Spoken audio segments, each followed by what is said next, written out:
Everything You Know About Jesus Is Wrong by Jeff Duvall. Visit the companion website for the free audiobook, resources, author contacts, speaking requests, and more at everythingyouknowaboutjesusiswrong.com.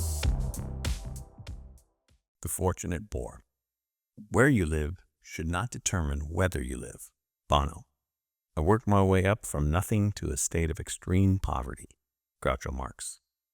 Blessed are you who are poor, for yours is the kingdom of heaven. Blessed are the poor in spirit, for theirs is the kingdom of heaven.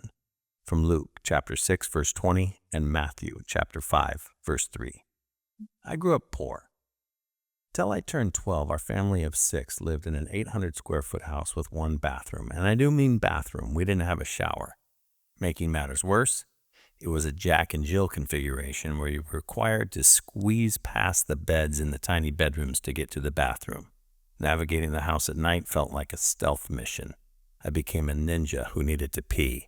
We had no air conditioning, real fun for the 105-degree Northern California summer days.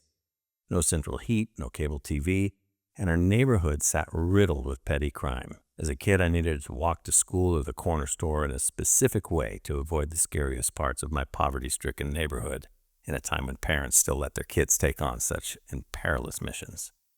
I still remember we bought a station wagon for $200, cheap even for the time, which spewed more blue smoke into the air than any car I've ever seen before or since. It needed piston rings, but I joked that we got it from James Bond and the smoke screen was a button that remained stuck.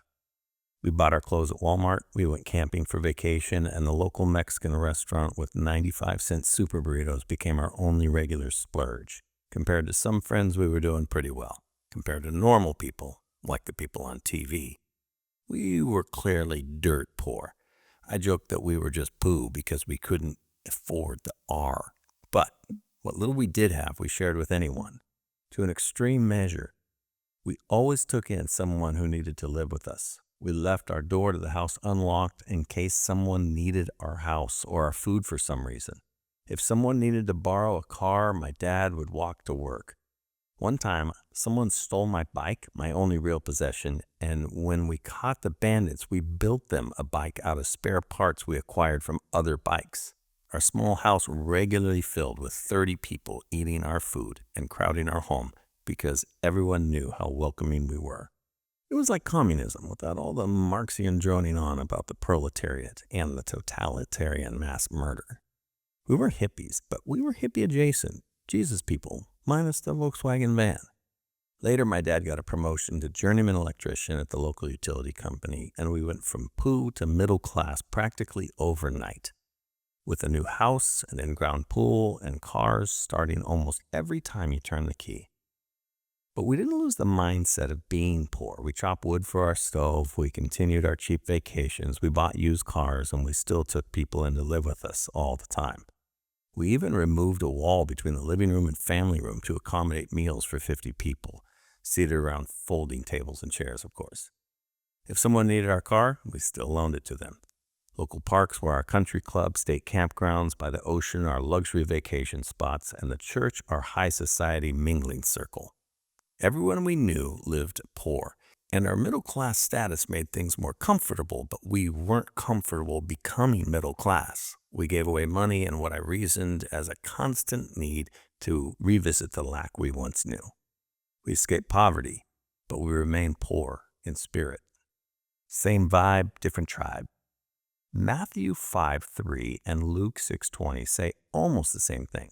Jesus started out his most famous sermon, the one he likely repeated as many times as his seminal teaching, to say something extremely radical about what he attempted to accomplish. It's not hard to spot the difference. Luke records Jesus speaking somewhere described as a level place to his disciples, and he gives the baffling statement, "You who are poor are blessed." Whereas the version of this sermon recounted in Matthew's gospel is from a time when Jesus used a hillside as a natural stage, speaking to a large crowd and starting with, "The poor in spirit are blessed." If you've always thought of this as semantics or a different way of saying the same thing, everything you know about this set of parallels is wrong. See what I did there? There's some really interesting differences. In Luke, Jesus stands in an area where he's on the same level with his listeners. In Matthew, Jesus is sitting down, teaching in the style of famous rabbis. Jesus is teaching in a different way in each instance, and the rest of the sermon reflects this in ways that are beyond the scope of this chapter. Also, Jesus includes the word in spirit about the poor. There's also something different about the audiences themselves. In both settings, Jesus is speaking to his disciples while a large crowd listens in, but this would be harder to do in the level plain than in the more formal setting on the side of the hill. But there's something even more interesting going on, which you probably missed. At least I did until recently. In Luke, Jesus is speaking to the poor, and in Matthew, Jesus is speaking about the poor. It's difficult to understand by the different regions Jesus spoke to if the demographics of the crowd explain this. Both crowds included people from the urban cultural center of Jerusalem, both included rural people, both included wealthy Roman regions. For whatever reason, Jesus is clearly speaking to the poor in the second person among his disciples and the crowd in Luke, and about the poor in Matthew. This continues in the next statements about the hungry, those in emotional pain, those who are persecuted. The blessed are you versus the blessed are those is repeated. Once you see it, you can't unsee it. Woe is me. In Luke, there are also the woes, and those are in the second person too. The woe isn't a word we use that much. These statements, woe to the rich, the well-fed, the laughing, the well-regarded, can be misunderstood. Jesus isn't rebuking them for being those things. Obviously, we all want to eat enough food, be happy, hold a good reputation, and acquire enough money. The Bible even describes these things as a blessing from God who gives all good things. Jesus isn't delivering a rebuke. He's issuing a warning. He's admonishing them to be careful. And I think there are two reasons. The first is the price paid to be rich, to satisfy our appetites, to live a life of pleasure, and to become respected and renowned. To experience his resources fun and to be celebrated is fortunate. To focus on those things is perilous. But there's something more. These things are dangerous to your spiritual edge. In the movie Rocky III, Rocky Balboa, a tough kid from the mean streets of Philadelphia, holds the heavyweight boxing title for 3 years, an eternity in the sport at the time. And a young fighter, Clubber Lang, is wanting a title shot. Rocky wants to respond to the taunting of Lang, but Rocky's manager, Mickey, won't let it happen.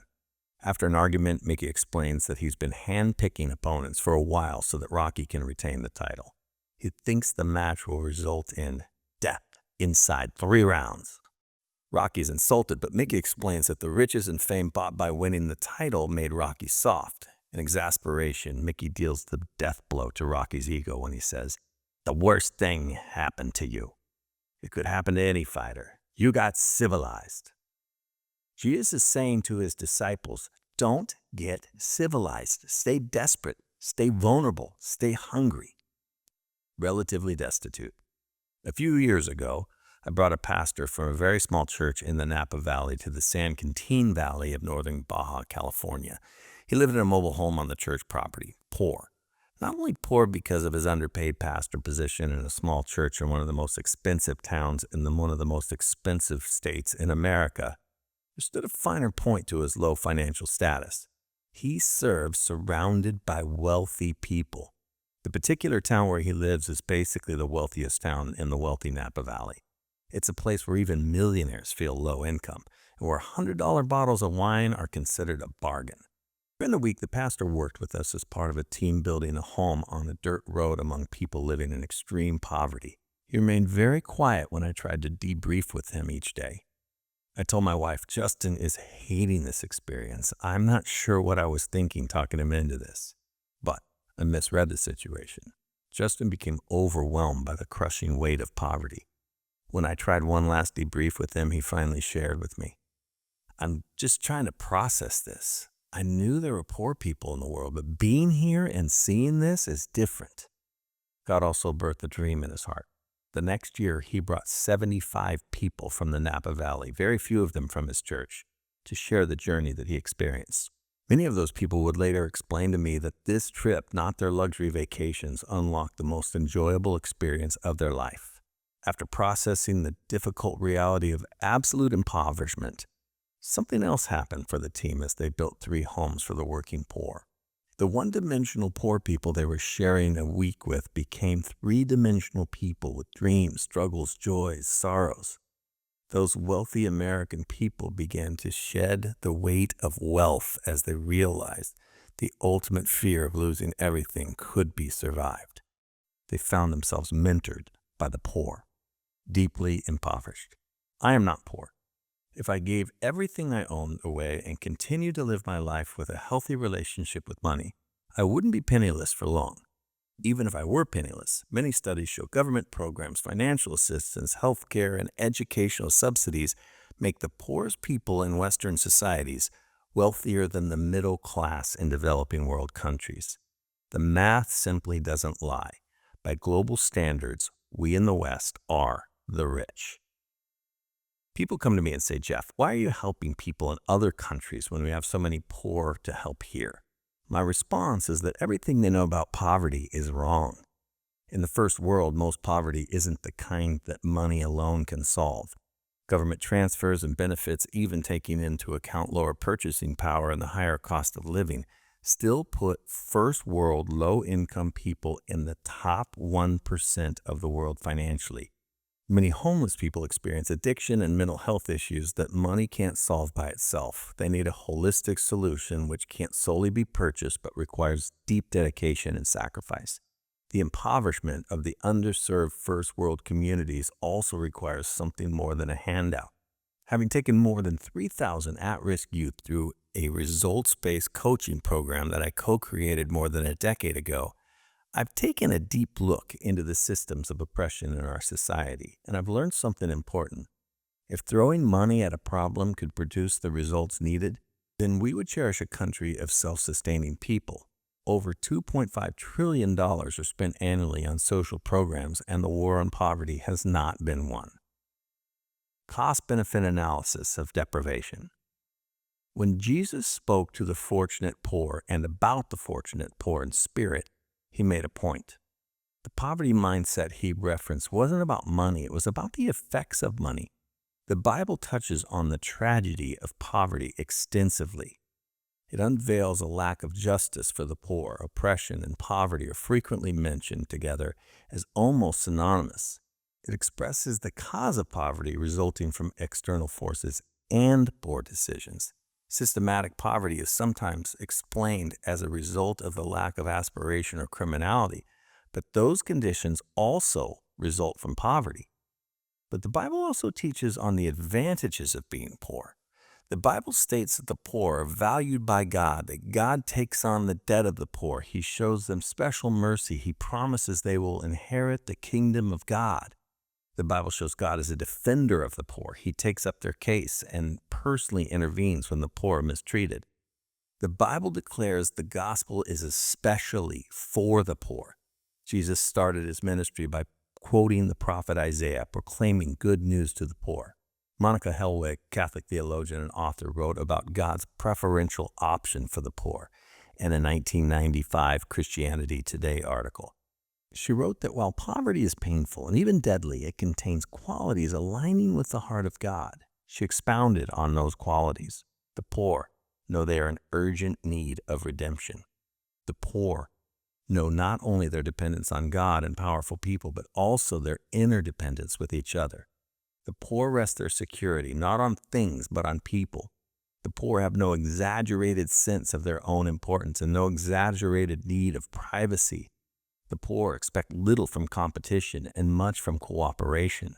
The poor can distinguish between necessities and luxuries. The poor can wait because they've acquired a kind of dogged patience born of acknowledged dependence. The fears of the poor are more realistic and less exaggerated because they already know that one can survive great suffering and want. The poor can respond to the call of the gospel with a certain abandonment and uncomplicated totality because they have so little to lose and are ready for anything. When the poor have the gospel preached to them, it sounds like good news and not like a threat or scolding. When Jesus speaks to the poor, he's letting them know that the upside-down kingdom of God is theirs. When Jesus mentioned being poor in spirit, he's telling the rest of us that we can have a poverty mentality opening the doors to the kingdom of heaven. In other words, even if you buy a new house with an in-ground pool and cars which don't pollute the neighborhood, you don't have to become middle class in spirit. Stay hungry for God. Stay desperate for grace. Stay humble in your circumstances. Stay ready to respond to God. Stay open to the gospel, even when it sounds like a threat to your middle-class existence. Then keep inviting the poverty you come from into your life, your schedule, your budget. You need mentors. The yous and the billies. Hey, think about it. Jonathan Edwards, the 18th century theologian and revivalist preacher of the Great Awakening, best known for his sermon, Sinners in the Hands of an Angry God, wrote a treatise with the weighty title Christian Charity, or The Duty of Charity to the Poor, Explained and Enforced. It's about the responsibilities that the followers of Christ have to the poor. He wrote, "Where do we have any command in the Bible laid down in stronger terms and in a more peremptory, urgent manner than the command of giving to the poor?" What he is saying is all of the commands of Scripture, and in the words of Jesus himself, none is more clear than the command to give whatever is needed to assist the poor. After rising through the ranks of a career in professional ministry, being offered the keys to the executive suite in ways I'd be too self-conscious to detail, I've dedicated my life to serving the poor. His climb down the career ladder has been the best strategic demotion I could have ever planned, even if I had such foresight, which I don't. I couldn't relate to being in the in crowd and trying to emulate the priorities of Jesus at the same time. But something unexpected has happened. I've found more excitement, more opportunity, and more fulfillment in serving the poor than speaking to any crowd of thousands or rubbing shoulders with the in crowd of the religiously successful. In Matthew 25, Jesus delivers a warning reward scenario that could almost lead the reader to believe that salvation is earned through acts of service to the misfits, the sick, the imprisoned, the poor, etc. He's clearly telling us not how to be saved, but how to know if we've been saved. Truly I tell you, whatever you did for the least of these brothers and sisters of mine, you did for me. Truly I tell you, whatever you did not do for the least of these, you did not do for me. In that warning, perhaps producing feelings of guilt within you as you read these words, you might be missing something. There's an opportunity to draw close to Jesus by serving the poor. He's asking us to come, visit him, feed him, give him shelter, serve him through serving the poor. And, as thousands who have traveled with me have discovered, the reward of doing so is greater than they ever could have imagined. They found Jesus, the Jesus of the Gospels, in the eyes of the fortunate poor.